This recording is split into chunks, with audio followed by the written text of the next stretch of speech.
with Scherer, who is a photographer. And some of his beautiful bright pieces are behind us. I chose this specific section in his house because these are my favorite pieces, but he has them all over. So welcome, Wayne. Thank you. I'm so thrilled to have you come and chat about photography. We're going to learn a little background about you. Almost certainly. Yeah, yes. So what started you on this journey? My journey started when I was 10. And my father worked for DuPont, and he was in research and development on film. And what he would do is come home and show me the various films he's working with. But then one day he came home with a beta testing type of camera, very similar to a Polaroid, but this is way ahead of the Polaroid, so to speak. Did it operate like a Polaroid? It's just like a Polaroid, big bellows on it, and it was kind of clumpy looking thing. Wow. But being an artist, he took me out into the forest and he says, well, what do you see? And I'd stand there, I looked around, I was only 10, 11 years old. And he goes, no, everyone sees this way. You got to do some different angle. So he said, lay down on the forest floor and take your camera and look at these different things. And we were from New Jersey. So my dad comes over and says, well, you got a special place. You got to get down on your belly and take this picture. Well, it happened to be an orchid. And the orchid was a lady slipper. Oh. And the fellow turned to me and he goes, take the pictures now because we won't have this. Because he realized the development was coming into the area that we were living in. It used to be farmland and the developments were coming in. So he would take me out and tell me these various things. How do you see the light? Where do you see the light? Find the light, the rest is up to your eye. So if you see the light, then you can take the shadows and shadow in to give you depth of field. And we do that with photography also, but it's different angles. So we have artificial light, what we're using right now to light us up. Okay, you have the sunlight, and the camera really likes when we have a canopy over us. That'd be the clouds. So we've got this overcast day. It's perfect because the shadows aren't harsh. So that became something my dad would say, shoot in the shade. Don't go out in the bright sun because it's this harsh light. That's correct. Yeah, so being from Florida, what we do here, because we enjoy photography, is we change the camera to an infrared camera. So it sees the bright light, the greens turn white, so that's an infrared photography. So it looks different than, because what it's doing is it's actually photographing the light that the plants see on their leaves for photosynthesis. But it converts from the dark green to it looks like snow. And knowing that and knowing how is this going to see the light, you're actually looking at the light. The harsh light of Florida is extremely bright, but this type of camera works very well to shoot during the day. So we can photograph from the, say 10 o'clock to maybe easy 4 o'clock. Where other cameras can't go out and just shoot out a beach scene or a nice landscape, or just some boats in a marina. With an infrared, it gives you a different spin, makes you think about the photo. Oh, yeah, that's unusual. Oh, so how often do you do that kind of thing? When I get my grandkids come down, I'll take them out so they can see the grandfather photograph and explain to them what we're doing. But normally during the month, maybe 4 times, 5 times in a month, depending on if the skies are right. If you want to photograph at night, that's a different angle that we got to look at. Photographing the Milky Way. Milky Way is always dead south, so you've got to make sure there's no cloud cover, and then you can use the Milky Way as this soft-looking pillow that's behind the object that you want to photograph. Oh my goodness! What have you photographed with that as the background? I am still trying to get. I'm still trying to get to get the southern look that's just perfect, because right now we've got overcast. So usually when we get to winter, then we'll be able to go and shoot the Milky Way. Maybe we should have Maddie, who just visited us.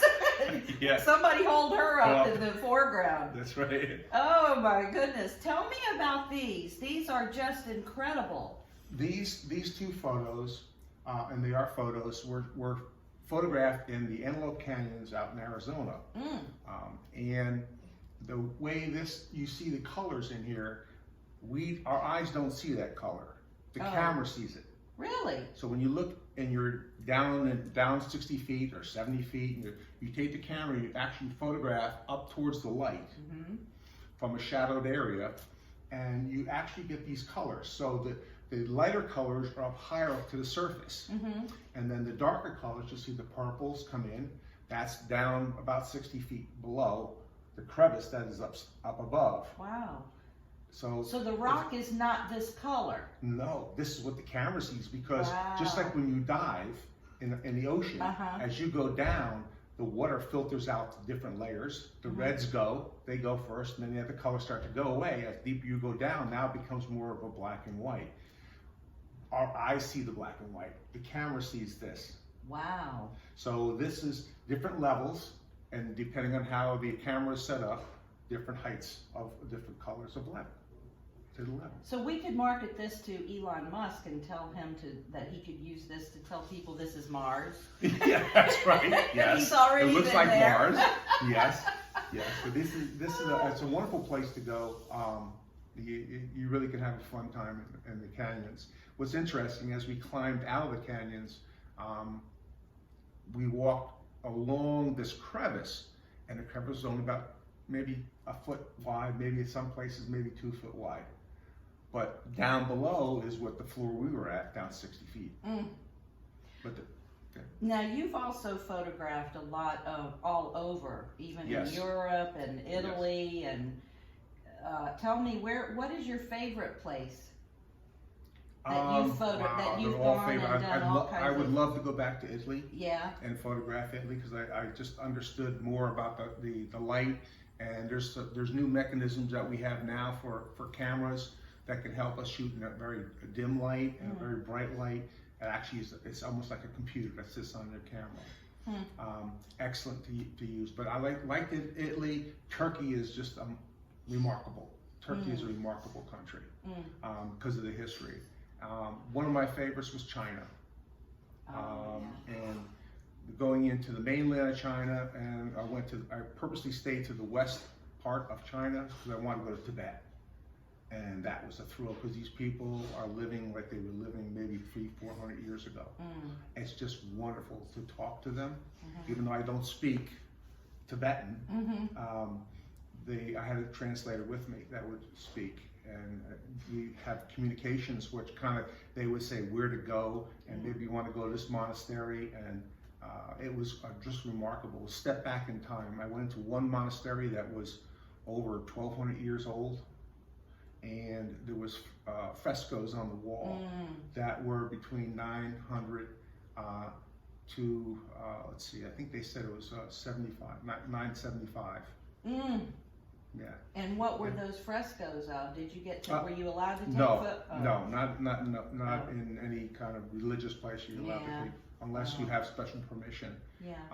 But I did have a thrill, because the monks realized, well, I came from America to their monastery, and they sent an elder to take us to a new temple that was being built. Now, it hasn't been blessed yet, but in a certain sense.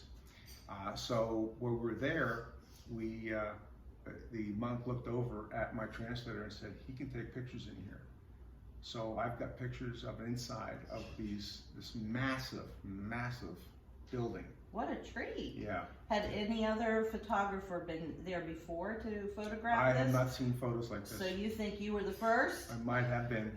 Well, we're going to look forward to the first book of photos from Wayne. From what temple is that? That was up in Tibet. I don't remember the name. It's a Chinese name. Oh. But it was a very old temple. How beautiful. great. Beautiful. People were beautiful. Yeah. Of course, having American that on the western side of China, most of them stay to Hong Kong or to Singapore. But seeing this white-haired guy with this tripod and camera was quite a feat, because the people were looking around, seeing this white head of mine. Yeah. And I'd always come over to take a look. And the kids would come over. But I'll share this with you. We had I purposely went over there I figured what's common among all people on Earth is Disney and Disneyland. So I went over there with almost, I would say, close to 200 Disney pins of different characters. Oh, so when I saw the children, I would give them a pin, and if I saw, no matter where I saw a child, they got a pin. Oh, that's from sweet. Disney. That was a Yeah. good idea. Yeah, it was fun, and the family became more comfortable, you know, as I was photographing. So you have to, when you're a photographer, you can't just be all about the technical part of it or the artistic part of it. You also have to be a psychologist. True. True. and good with people. Yes. So yes, what would your advice be to someone who either wants to bump up their existing photography skills, or for the beginner who maybe they want to begin their hobby to enhance their life, you know, and bring some really interesting aspects and new joys to their life with photography? What would you suggest? First and foremost, if you got the passion for art, whether it be the art, any type of art, charcoal, oil paints, water paints, camera, we all kind of see the light, and what you've got to do is train yourself to see the light. What I do with the camera, before I even click the photograph, is when I look through the viewfinder, if I have an LCD screen, I will actually go in a rectangle position with my eye, check all the corners, and then do an X. This way, you know you're framed out properly, and it makes the composition much easier. Okay, example, I was photographing on the beach, and I was having the waves come in. I had a model laying down perpendicular to the waves, and the water would come up, but when the water went down, it was like glass. So I had her reflection. And I had the camera set up. I was watching, waiting for the sun to go down in the west. It was just hitting her right. Water's coming in. She's laying there. I look down on the LCD screen, and I'm like, sir, could you move out of the photo? He goes, no, I'm not in the photo. I said, you're 15 feet looking at the model, and I got 2 legs. Was she pretty? Yeah, she's a very, very, very nice lady. Yes, very nice. She's a very nice lady. But the idea that you've got to look before you use a photograph, before you take the photograph. I started early. I learned about light. I learned about shadows. But one thing my father recommended to me was take the photo. If your intuition tells you to take the photo, take that photo. And then when you go to develop the photo, then you're going to see what you saw. Okay? You don't know exactly at the moment, but something tells you, I need to take this photo. Just snap. Snap it. Snap maybe 3 or 4. But use your intuition. It's going to tell you what looks good. Leading lines and all these things that are all artistic. We can train our eyes to move through a photo. We look at a photo, we read from left to right. That's the way people look at photos, left to right. So you can have your color changes, you can have your shading change, and that makes it interesting to dive into a photo and try to make it 3-dimensional. Yeah. And all artists try to make anything 3-dimensional. Yeah. How can I add more shadow or take shadow away to give that cylindrical look? Yeah. A good track thing too is to take just a flashlight and an egg, and lay an egg, and move the flashlight around and watch the shadows and watch the curvature of the egg, and then take some pictures along, and that'll teach you looking at the light. We have to sketch like that in beginner art. We do the same kind of thing, so it's related. Yeah. They're all related. They're all a part of the art world. Yeah. And how we see things. We see things different than most people as an artist. Yeah. We have to teach people though how to see. Yes, right. And that's something that is usually taught by someone who's mastered the craft, or someone who has a passion about painting. Just hook up with those people, get close to them, and watch. Okay, remember, watch, listen. Don't bother chopping too much. Watch and listen, because it's a marvelous field. And then just back it up with ebooks. Yeah. Or YouTube channels. Yes, or YouTube. Or definitely YouTube. Virtual lessons. There you go. That's right. Virtual lessons, most certainly. Most certainly. Oh, Yeah. so everybody use your intuition and practice. Just do it. Take the pictures. You see something you want to do it. You see something you want to photograph it. You see something you want to sketch, because it's not going to hurt. And there's nobody judging. No. It's just, just do it. And you're going to come up eventually with something that's really And it's constructive criticism that we use with each other. And you got to get big shoulders, because that's the way you're going to learn. You've got maybe some very talented painters and photographers, and those people can transfer that information. So go to also, it's good when you have a meetup and you're teaching someone to paint, or you have a meetup when you're teaching people to use a camera. It's always a thrill, because there's questions that'll come up that we've never heard before. That's true. Yeah. Yeah. Well, thank you so you're much, welcome. Wayne, for being our guest today. You're welcome, am Talin with the Golden Brush, and we had Maddie and Wayne, and Sugar's even Sugar's deciding coming. she thinks she wants to come. But Yes. we'll see you soon on the Golden Brush. Thanks again. Thank you.